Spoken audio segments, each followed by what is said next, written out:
Welcome to our channel. Today we how to use Pluralsight for tech skills detailed guide step by step clearly. To get started with Pluralsight, first, visit the Pluralsight website. Create an account if you don't already have one. Fill in your personal information, including your email and password.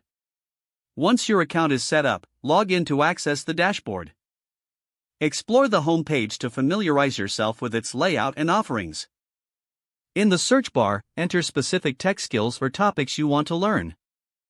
Browse through the results displayed to find courses that match your interests.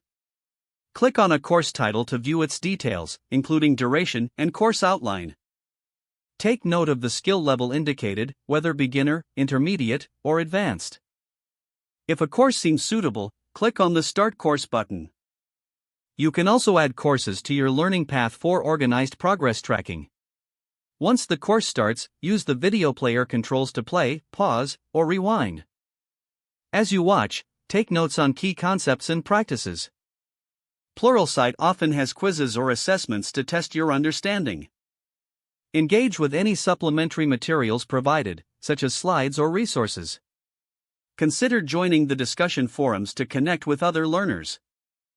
After finishing a course, revisit the learning path to track your progress. Challenge yourself to apply new skills through practical projects. Utilize the Pluralsight app for learning on the go, if you prefer mobile access. Regularly check for new courses and updates in areas of interest. Make a habit of scheduling study sessions to develop a consistent learning routine. Stay motivated by setting personal goals for skill acquisition. Assess your progress occasionally and adjust your learning path as needed. Explore any professional certifications available through Pluralsight for career advancement. Finally, continue to explore and expand your skills to stay relevant in the tech industry. If the page does not load, refresh the browser or try again in a private or incognito window.